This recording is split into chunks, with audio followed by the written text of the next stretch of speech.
Good morning. In this video, we are going to continue our discussion of the organelles of the cell and the structure in the cell. And we're going to talk about the cytoskeleton. The cytoskeleton is actually not an organelle, but it is a complex network of protein fibers that extends throughout the cytoplasm. And when we say protein fibers, we mean elongated molecules. So when we say a fiber, we mean an elongated molecule. So it is a molecule that looks more or less like this. So it is a complex network of interconnected protein fibers throughout the cytoplasm. And it consists of two types of, two broad categories, the microfilaments and the microtubules. Actually, the tubules are larger in diameter or thicker than the filaments because the microtubules are made of several protein molecules, but the microfilaments are usually made of a smaller number of protein molecules, maybe one or a few protein molecules. So they are thinner in diameter, they are less complex in structure, but they have important functions in the cell. Of course, the cytoskeleton has several diverse functions in the cell. And one of the important functions is to give the cell its shape, as we will see on the next slides, because, for example, there are filaments that lie just under the cell membrane and that support the cell membrane to give it a specific shape. But another important function of the cytoskeleton is that it will enable the cells to move. And we have two famous examples of how the cytoskeleton enables the cell to move.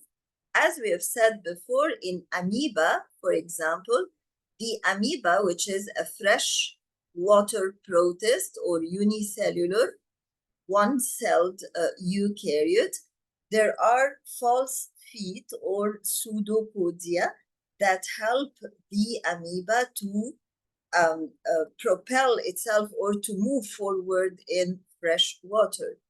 These pseudopodia are made just by the pushing force of filaments that lie underneath the cell membrane. We also have the cilia and flagella. So here the pseudopodia are essentially made because of the presence of those thin filaments under the cell membrane. But we also have in the paramecium paramecium, we have the cilia. And we said that the cilia are short, numerous, and the cilia are present in the famous protist called the paramecium. And this is another freshwater protist that has a big nucleus or a macronucleus and a small nucleus. We also have the flagella, for example, in flagellated bacteria or in flagellated protists. We have the flagellum. The flagellum is usually longer than the cilium and it is usually single, and the flagellum helps the protozoan to advance in water. So the cilia and the flagella, if you study a transverse section of them under the microscope, you will find microtubules, not filaments, several microtubules, and we will understand the detailed structure of cilia and flagella on the following slides. Another important function, a third important function of the cytoskeleton is to anchor the organelle to the cell membrane. So if this is the cell membrane, sometimes the cytoskeleton is utilized in order to anchor a certain organelle, to attach it, to fix it to the cell membrane, and we will be seeing examples of this. And number 4, it helps the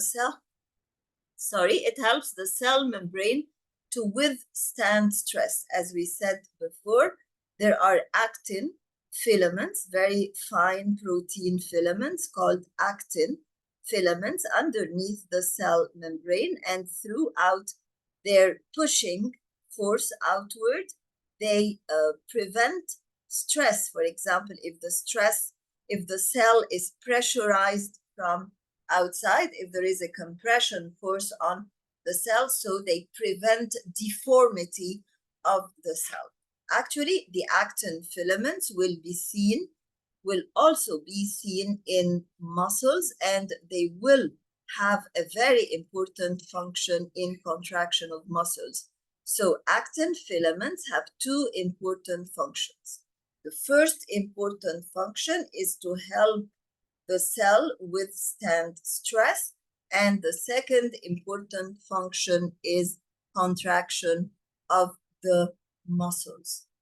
Just like the cytoskeletal fibers help attachment of the organelle to the cell membrane, we will see that some cytoskeletal fibers will help some organelles to walk inside or to move inside the cytoplasm. They are also important in a very important phenomenon seen in plant cells, and it is the phenomenon of cytoplasmic streaming or rotation of the cytoplasm. If this is the sap vacuole, for example, so you can see the cytoplasm and the chloroplast and all the organelles inside the plant cell rotating from one end of the cell to another, and we will be seeing the importance of this later on. This is called cytoplasmic streaming, and this cannot be done without the action of the cytoskeleton. Another function of the cytoskeleton is not to anchor organelles to the cell membrane, but to anchor the whole cell to the extracellular elements. If this is cell number 1 and this is cell number 2, so the fluid between them is the extracellular fluid. So sometimes the cytoskeletal molecule starts inside the cytoplasm of the cell and anchors it to another structure that is present in the extracellular fluid. So it helps anchor the cell or fix the cell to the extracellular elements. Of course, details of all this will be seen on the slides. Here, for example, in the diagram to the right, you can see a flagellated organism. Of course, we said that in the flagella, we have microtubules, and that the microtubules give the flagellum its structure, but they also give the flagellum its function, because the microtubules are contractile and they can help moving forwards of this organism in the fresh water. But we also have, in addition to the microtubules inside the flagellum, we also have the microfilaments inside, which are actin filaments. And we saw that the actin filaments give shape to the cell, and they help the cell withstand stress in this organism. But of course, there is a third function of the actin filaments in muscles, which is contraction. If you look at the diagram to the left, this is like a cuboidal section of a cell. So you can see the plasma membrane. Underneath the plasma membrane, you can see the endoplasmic reticulum. Here you can see the ribosomes. Of course, these are not ribosomes attached to the endoplasmic reticulum, and therefore they are free ribosomes. But as you can see, we always say that free ribosomes are free in the cytosol. Actually, they are a bit, they are not totally or absolutely free, because some ribosomes are fixed in place inside the cytosol through microfilaments or through thicker filaments that are called the intermediate filaments. The microfilaments also help, as you see, the mitochondrion. They surround the mitochondrion from everywhere, all around, so that the mitochondrion is rather more or less fixed in place. And then we have, you can see that the microtubules are much thicker. The blue one is a microtubule, the yellow one is a microfilament. Of course, you can see that the microtubule is thicker, meaning that it has a larger diameter and it is hollow. And you will see later on that these microtubules can help movement of the organelles on top of them. So we will start by the microfilaments. Two major important microfilaments are actin and myosin, and they are present in skeletal muscles, which are striated muscles. And if you look at a striated muscle under the microscope, it is a cylindrical structure like this, and you can see that we have thin actin filaments arising from the periphery and thick myosin filaments in the center, and they are overhanging each other like this. And you will see later on that when there is calcium that is released into the cytosol, actin will slide, the two actin filaments will slide towards each other over myosin and help shortening of the muscle and contraction of the muscle. So actin has multiple functions, as we said. We said before that it supports and it determines and supports the cell shape. From inside, it also helps resistance of stress from outside. It helps the movement of amoeba in pseudopodia. It helps the skeletal muscles to contract. These are four functions of actin: to determine the shape of the cell, to help the cell withstand stress, to help the amoeba move through pseudopodia, to help contraction of the skeletal muscles. These are four functions. The fifth function is to help cytoplasmic streaming. We've just talked about cytoplasmic streaming. And the sixth function is the cleavage furrow during division of animal cells. So I'll be explaining it very soon, but if I ask you about the functions of actin, so you have 6 clear and important functions of actin that you have to know. The cleavage furrow occurs in animal cells. When an animal cell divides, it duplicates its DNA and duplicates its organelles, and then the actin filaments start to pull inwards, not to push outwards. When we explained supporting cell shape, we said that it pushed outwards, but for the cleavage furrow, it pulls inwards. Why does it pull inwards, or how does it do this? When it pulls inwards, so there will be a cleft like this, or a furrow. You can call this a cleft, or you can call it a furrow, as you like, and this will finally lead to division of the cell into daughter cell after complete separation of the cells. If this cleavage furrow is not formed, then every time the cell divides, you will have duplication of the chromosomal number. Instead of 2n, you will find 4n, and then 6n or 8n, and so on. And this is what we call polyploidy. Of course, polyploidy is not at all acceptable in animal cells. You might see it in plant cells, but plant cells do not undergo this cleavage furrow. They have a separate or a different process to separate the two daughter cells. If, for example, if a human embryo is polyploidal, then it will definitely be aborted. So abortion is sometimes life-saving for the embryo. But there is a 7th function, so we should talk about 7 functions of actin actually, and not 6 functions of actin. The 7th function of actin is anchoring the cell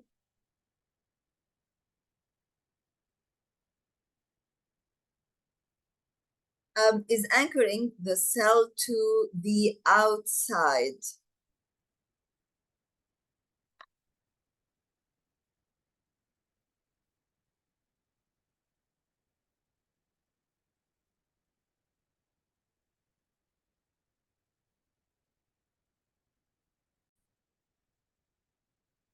But actually, the anchoring of the cells to the extracellular domain is not only a function of actin, but it is also a function of other thicker elements, which are the microtubules.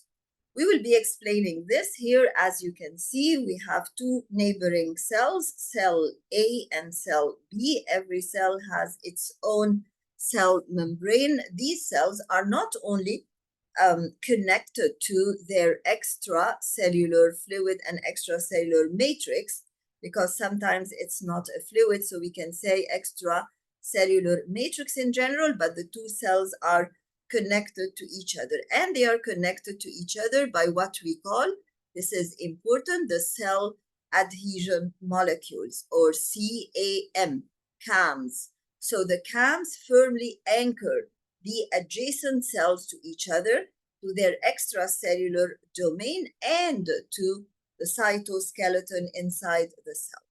Actually, these cell adhesion molecules are glycoproteins. And when we say that they are glycoproteins, if you split the word, then they're essentially proteins where you have a carbohydrate element, and they have three major domains. They have an extracellular domain, and they have the transmembrane domain, and they have the inside or internal domain.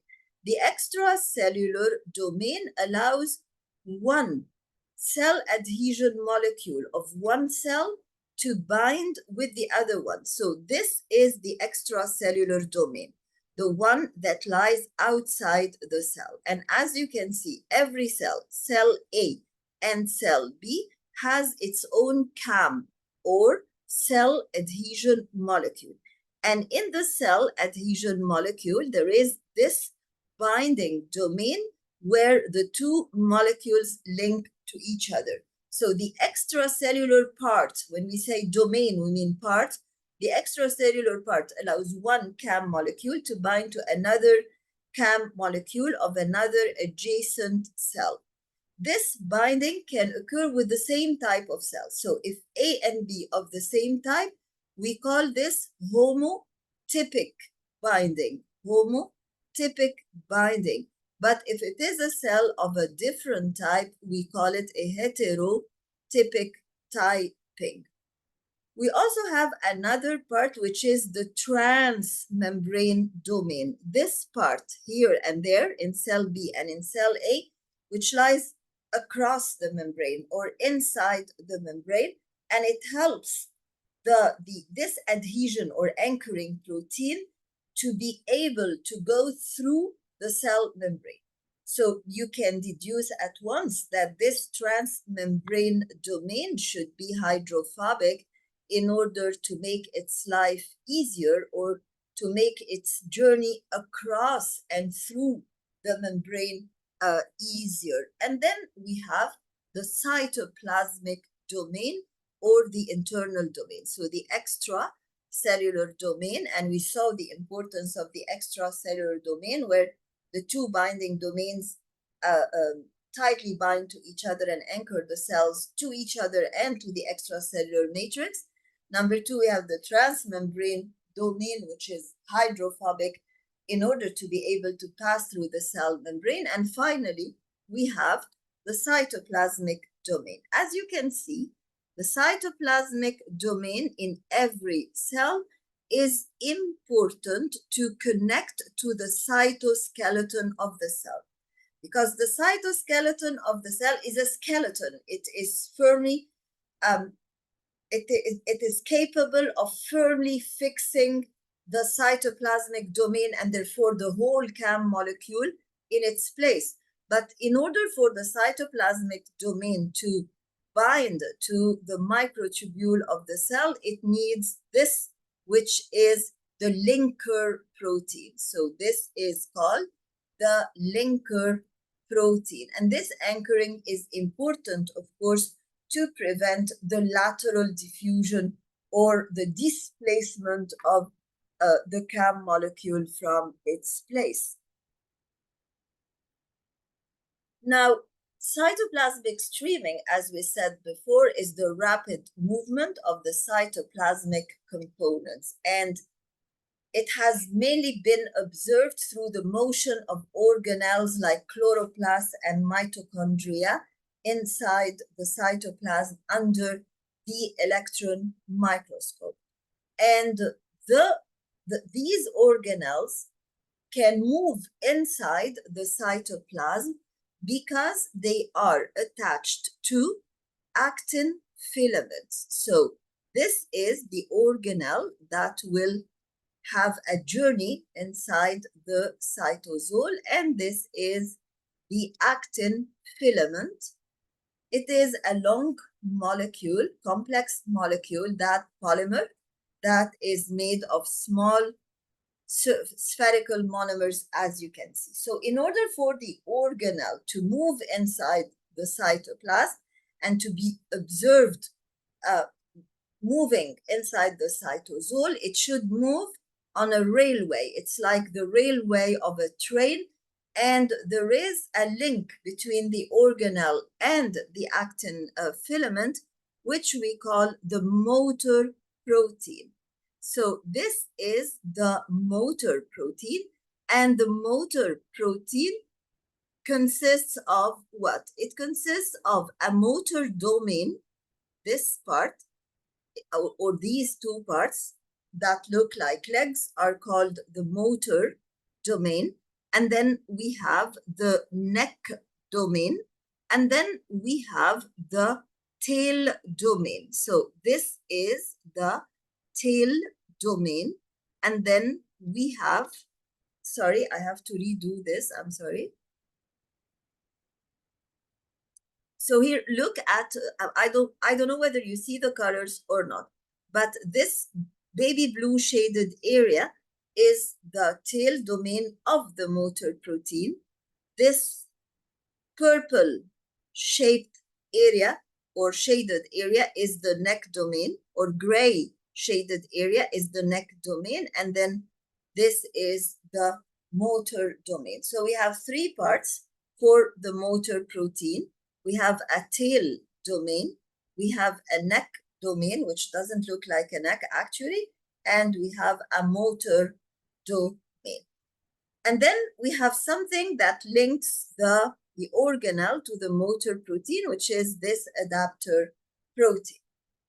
Actin is a polar molecule, meaning that it has a positive end and a negative end. You do not have to know the difference between the two, but in the cytosol, this is important because the positive end, you don't have to know the biochemistry underneath, but you have to know that the positive end is the end towards which the organelle will move, and the negative end is the part from which the organelle starts its moving. So the organelle can only move in one direction along the actin molecule. And as I said before, cytoplasmic streaming occurs in plant cells. It is mainly seen in plant cells, and it is important for growth of the plant. Why? Because it is important for the transport of not only organelles from one end to the other, but throughout this movement of the organelle and the cytosol, we are also transporting the molecules of sugars like sucrose through the cytosol. And of course, you know that carbohydrates are a source of energy for the cell, and that's why they are important for the growth of the cell. You have to know that cytoplasmic streaming, not only cytoplasmic streaming is obvious in plant cells, but in particular in phloem vessels, because in the stem of a plant, you have two types of vessels. You have xylem vessels that transport water from the root upwards, And you have other vessels that are called the phloem vessels, in which this cytoplasmic streaming occur and that are important for the transport of the synthesized sugar. But you also have to know that cytoplasmic streaming is an active process, meaning that it requires ATP. Now, we've just mentioned that the motor proteins move along a polar actin filament, a polar thin actin filament, a polar thin actin filament. But you have to know that this, or all the parts of the motor protein in general, are made of myosin. So we have myosin motor protein that moves along the actin filaments, and this results in cytoplasmic streaming.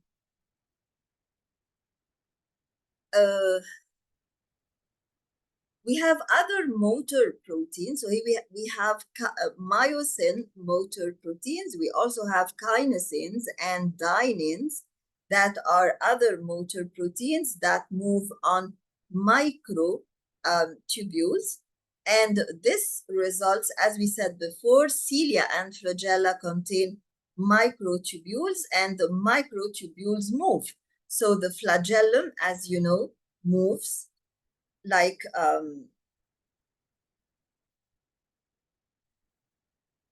the flagellum moves and the cilia move in fresh water and help the organism move forward. In order for them to move, they require motor proteins that are the kinesins and the dyneins, and both require ATP and wet. So they require energy, and that energy is in the form of ATP, but you have to hydrolyze this ATP to break it down into ADP and inorganic phosphate, as we said before, to release energy. The enzyme is a hydrolyzing enzyme that breaks down ATP by the addition of water, and it is called an ATPase enzyme.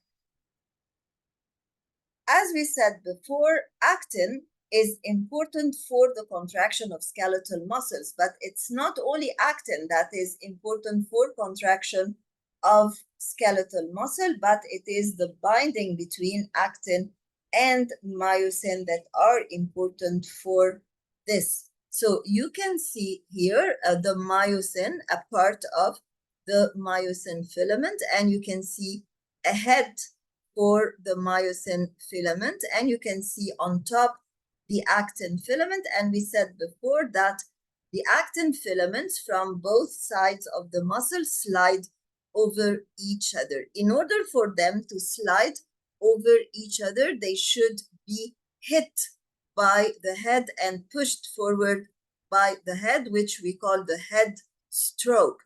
So the head stroke of myosin results in sliding of actin filaments over myosin. And in order for the head stroke to occur, we require energy, and we obtain this energy by hydrolyzing ATP into ADP and inorganic phosphate.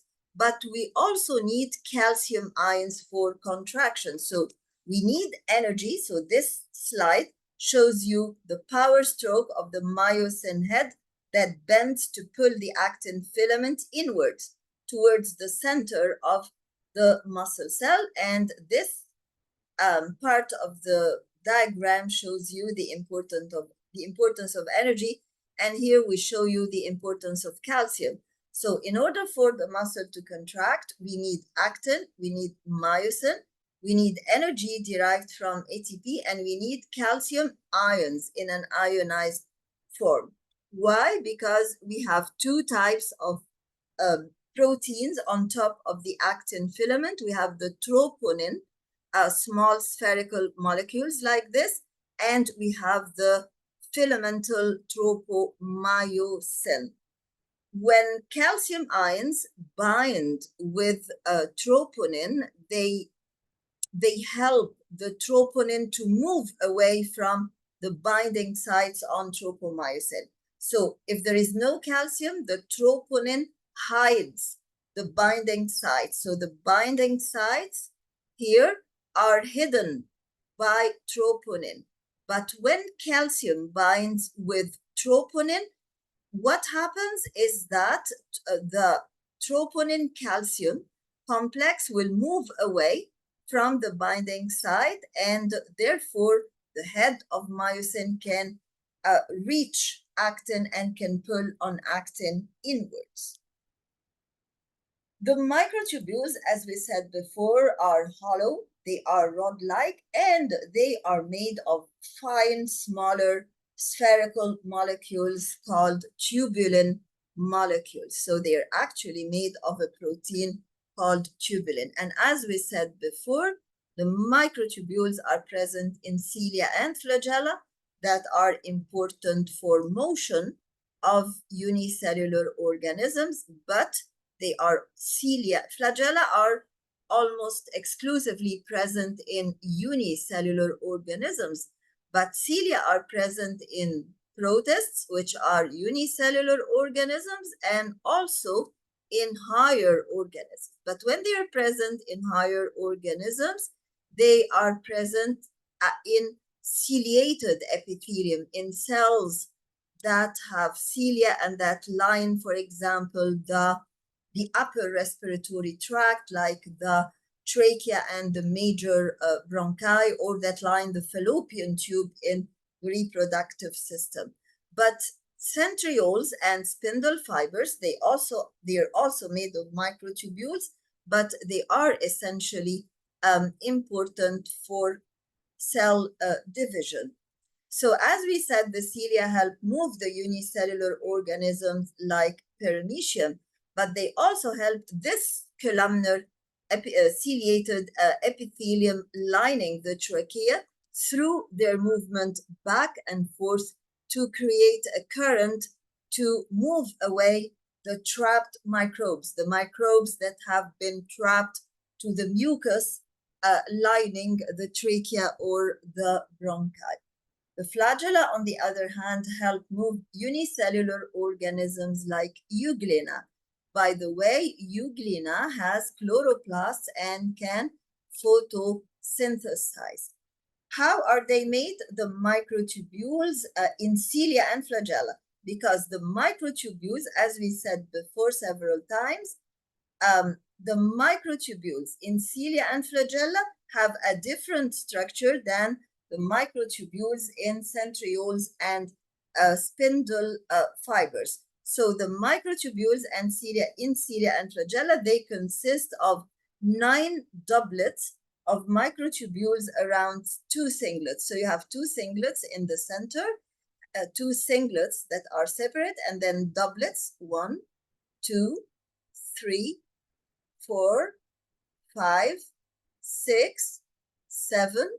I don't have enough place, 8, and 9. So these are microtubules, but what are we drawing? We are drawing a section of the microtubule. So we are looking end on. This is a top view of the microtubule. So we call it a 9+2 configuration. But prokaryotic flagella are not made of microtubules. So what flagella actually are made of microtubules? The flagella of eukaryotes. So what we are describing here as being 9+2 arrangement is in eukaryotic flagella, but flagella in prokaryotes like bacteria have a different arrangement. They do not have microtubules because, as you know, prokaryotes are too simple and too primitive to have a cytoskeleton. As for the centrioles and for the spindle fibers, they're also, here we say organelles because it's really controversial. Some people or some scientists consider the microtubules as being organelles of the cells and being non-membranous organelles of the cells. So if it's written here then you can consider them as non-membranous organelles. And they are present outside the nucleus, and they are present in animal cells only. In plant cells, we don't have centrioles. We have another structure that we will be discussing later on called the microtubule organizing center. And this microtubule organizing center will also help in cell division, but it will help in cell division of plant cells, plant cell division. But in animal cells, the MTOC, or the microtubule organizing center, is equivalent to the centrosome. What is the centrosome? Usually, the two centrioles in animal cells are two cylindrical structures that are present at right angle to each other and that are surrounded by a pale area of the cytosol that is lighter than the rest. And all this structure is called the centrosome. So the centrosome consists of two centrioles together with the halo outside them, or the pale area of cytosol around them. This can be seen only in plant cells, and they're at right angles to each other, and they have a different arrangement because they do not consist of doublets, but they consist of triplets. How many triplets do we have in cross-section? We have 9 triplets. Are there any in the center? No. So it is a 9 plus 0 arrangement. As we said before, the two centrioles together form the centrosome that is seen only in animal cells. Upon the start of cell division, we will find that the centrioles will double, or the two centrioles in the centrosome will duplicate, and they will migrate to the pole of the cell. So we once had only one, but when they duplicate, we will have two. One of them will migrate to one pole of the cell, and the other one will migrate to the second pole of the cell. And since they are made of microtubules, these microtubules will start extending outward in order to form a very important structure for cell division, which is called the spindle fibers. And those spindle fibers are very important because they will attach the chromosomes in place, and therefore they will help attaching and keeping the centrosomes, the chromosomes in place. These spindle fibers have a very special arrangement, which we call the spindle apparatus. The spindle apparatus. And it is important for cell division, as we said, because first of all, it will help fixing or attaching the chromosomes in place. And then during anaphase, when there is a movement of the chromosomes towards the poles of the cells, they will pull outwards on the chromosomes to make them migrate towards the poles of the cell. And of course, we'll be seeing this explicitly in the unit on cell division. And therefore, the centrosomes and the centrioles, by keeping the chromosomes in an organized way and pulling them towards the pole of the cell, they help accurate division of the chromosomal number of the daughter cells. And this implies that they prevent mutation. And therefore, this last sentence on the slide is not only one function of the centrioles, but it is the ultimate and most important function of the centrioles and the spindle fibers.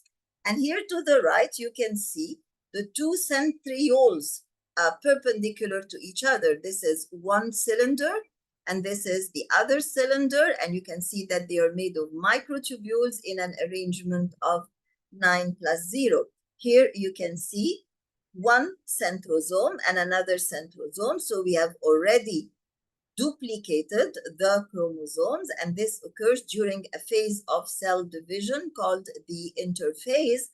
And you can see here how the spindle fibers arise from the centrosomes, and how these spindle fibers have an form an organized structure called the spindle apparatus, and how this spindle apparatus helps attachment of the chromosomes in a special order, and then helps pulling the chromosomes during anaphase towards the pole of the cell, and therefore they help correct numbering of the microsomes and help prevent mutation. This is a top view of a cross section of the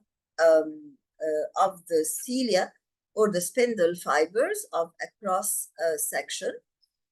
This is what concerns the spindle fibers, but here no, this is a cross section of the spindle fiber. But as for the cilia and flagella, you can see that we have a 9+2 arrangement. So we have 9 doublets, and in the center you have 2 singlets, and these are the outer microtubule doublets and the central microtubule singlets. And you can see here that we call this the axoneme, and there are other protein fibers that have a radial arrangement that keep them in place, which is called the radial spoke, in addition to motor proteins, which are the dyneins and kinesins. Here we have the basal body, and it is through this basal body that energy is released in order, and it contains, of course, motor proteins. That's why we call it kinetosome or kinetosome, and the kinetosome helps movement of the flagella backward and forward. What is the microtubule organizing center? The microtubule organizing center, first, of course, it is present in plant cells, as we said before, and it is the site in the plant cell where the protein tubulin is formed. At first, as we said, the protein tubulin is formed of small spherical molecules, but later on it will form the microtubule in general. So microtubules are made of tubulin, and this organizing center not only forms tubulin, but it helps organizing the microtubules in a special arrangement called the cytoskeleton in the plant cell. The microtubule organizing center will form 2 centrioles in animal cells, and the 2 centrioles will form the centrosome. But in plant cells, there will be no centrosome. So when we say that the microtubule organizing center is present in plant cells only, this is because in animal cells, the microtubule organizing center forms the microtubules and then arranges them in a specific arrangement called the centrioles and the centrosome. So you don't see the microtubule organizing center, but you see the centriole and the centrosome. But in the plant cell, since you don't have neither centrioles nor centrosomes, then all what is present is the origin, which is the microtubule organizing center. Here we can see the centrosome again. We have a pair of centrioles. Every centriole is called, the 2 centrioles form together a centriole pair or a centrosome. But one of them is called the mother centriole, and the other one is called a daughter centriole. And as you can see, they are arranged in 9 triplets, and we have a 9 plus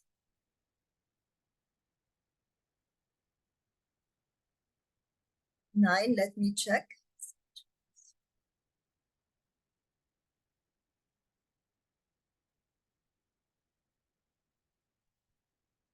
Yes, we have a 9+0 arrangement. We have 9 triplets and we have nothing in the center. So you can see that the centriole is at one pole of the cell, very close to the nucleus. And here we have the basal bodies. The basal bodies are a type of microtubule organizing center. So actually, the basal bodies that are present at the bottom of the flagellum are made of microtubules, and they can be considered a microtubule organizing center because they are capable of, this is the site where tubulin is formed, and then where tubulin is organized in parallel arrays forming microtubules. So microtubule organizing centers are also present at the bottom of the flagella and the cilia. Plant cells do not contain a typical MTOC that will be, when we say a typical MTOC, we mean an MTOC that will be converted into a centrosome. So they do not have a typical MTOC that will be converted into a centrosome, but the microtubules that nucleate from this center, that nucleate from this microtubule associated protein will be embedded in the nuclear envelope.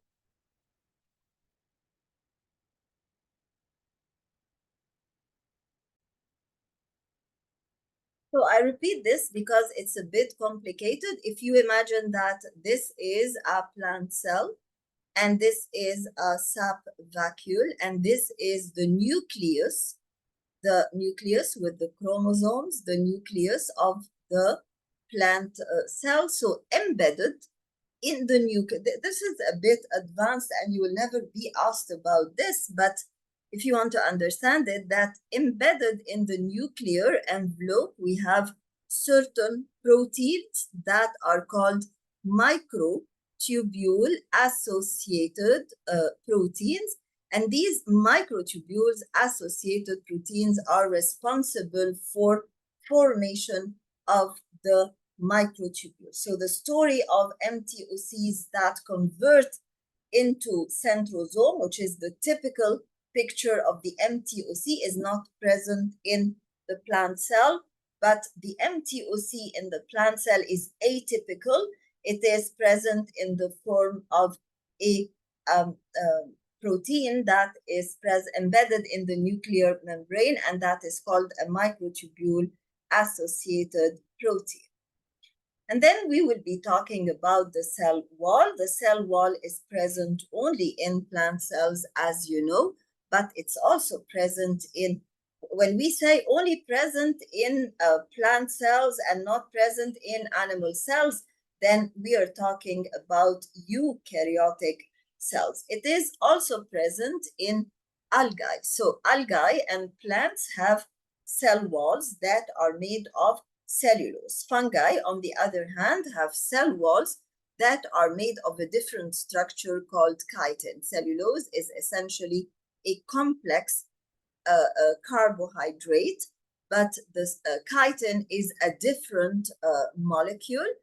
And prokaryotes, on the other hand, have a cell wall that is made up of either pseudomurine or peptidoglycans. Most bacteria, which are called the eubacteria, have a complex cell wall that is made of carbohydrates and peptides that are called peptidoglycans. So they are proteins and carbohydrates. But in a special type of bacteria, which are called the archaebacteria, that can live in extreme conditions of temperature, that can live in extreme conditions like extreme temperature. For example, in the depth of oceans, their cell wall is made of lipids and peptides. So cell walls are present in eukaryotic plants, cell walls are present in eukaryotic algae, and in eukaryotic fungi. So plants, algae, and fungi all have cell walls, but of course, they are made of different materials. On the other hand, We also have cell walls in prokaryotes that might be made of pseudomurines or pseudoglycans. The importance of the cell wall in plants and in bacteria is protection from the outside environment and at the same time preserving the morphology or the shape of the cell. So these last two functions of the cell wall that are written at the bottom of the slide can work for both prokaryotes and eukaryotes. Now, if we look at the cell wall in plant cells, here we have a structure of the cell wall in a plant cell, because there are two types of cell walls we have in a plant. In a plant cell, we have the primary cell wall and the secondary cell wall. The primary cellulose cell wall lies immediately outside the cell membrane. So if this is the cell membrane of the plant cell, so the cell wall will lie immediately outside. So this is the primary cell wall. So the one that is immediately adjacent to the cell membrane is the primary cell wall, and it makes sense. And it is deposited on the outside of the plant cell wall when the plant cell is still young, and it consists only of cellulose. And of course, it is insoluble. It cannot be soluble, because if it were soluble, any water would dissolve the cell wall. But it is elastic. Why is it elastic? Because it consists of cellulose fibers, and there are no other materials that are deposited in the cell wall.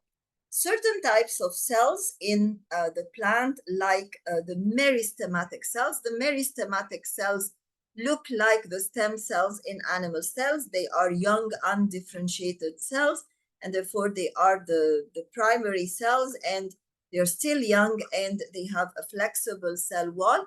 Similarly, we have the parenchyma cells, which can also be converted into other types of cells. So because the meristematic cells are still undifferentiated, and because the parenchyma cells are cells that can give rise to other cells, other types of cells, so can give rise to other types of cells by deposition of material in the cell wall. So their cell wall is still primitive. But when the cell becomes more differentiated and becomes more mature, there are other substances that are deposited on top of the primary cell wall to form a secondary cell wall. This deposition might be in the form of extra amounts of cellulose or additional amounts of cellulose that are deposited, or other polysaccharides like pectin, hemicellulose, lignin, and silin. The secondary cell wall is a thick cell wall. It is a rigid cell wall. It is a non-flexible cell wall. Why is it thick? Because there is deposition of other substances. Why is it rigid? Because the extra substances that are deposited are thick. And if it is rigid, then it is non-flexible. And these substances, these extra substances, will be deposited in a non-uniform way. And then after this, we will find that outside the secondary cell wall, there will be, in between the plant cells, in between the plant cells, the daughter cells, there will be a gluey substance, and that gluey substance is called the middle lamella. So there is no cleavage furrow here, but there is a middle lamella that separates the two daughter cells and that helps them attach to each other. But it's worth mentioning that the secondary cell wall develops inside the primary cell wall, as we will be seeing on the next slide.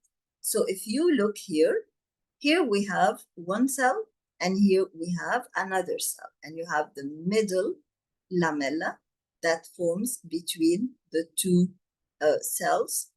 And then you have the primary cell wall of cell A, and here you have the primary cell wall of cell B, and then you can see that the secondary layers are deposited to the inside because the middle lamella separates the two cells. When we go like this is towards the inside of cell B, and when we go like this is towards the inside of cell A. So here again, we have the primary cell wall of the cell, and then we have the secondary cell wall. But as you see, the secondary cell wall is deposited in a non-uniform manner. It is deposited to the inside of the primary cell wall. So this is the primary cell wall, this is the secondary, and there are pits or depressions in the secondary cell wall, meaning that it is not continuous. So the secondary cell wall is not continuous. And at the bottom of those pits, we have a membrane where we only have the thickness of the primary cell wall, and this membrane is called the pit membrane, whereas that one is called the pit border, and obviously this is the middle lamella. So the secondary cell wall is discontinuous. It contains pits or depressions, and of course, in those pits or depressions, the secondary cell wall will be thinner, or the cell wall in general will be thinner. We have talked about the pit borders that overhang the pits, and we might have several layers of the secondary cell wall. So at a certain time, the plant might deposit the first layer of secondary cell wall inside the primary cell wall, and then afterwards it might deposit a second layer and then a third layer. But secondary cell walls are seen only in specialized plant cells. For example, parenchyma cells that are nothing but parenchyma cells with thickened borders. Of course, all these thickened borders are made by deposition of secondary substances on the primary cell wall. These are parenchyma cells, and they are essentially there for support. Similarly, sclerenchyma cells are strengthened, but sclerenchyma cells are more or less elongated and fibrous. We also find secondary cell walls in the stem. If this is the stem of the plant, we have just said that we have two types of vessels or channels. We have the xylem vessels and the phloem vessels. You will see that the xylem vessels can be thickened by secondary cell walls, xylem vessels, and tracheids. Tracheids are one specific type of xylem vessels. Thank you. We will stop here, and then we will continue our discussion of the cell later on in a new video.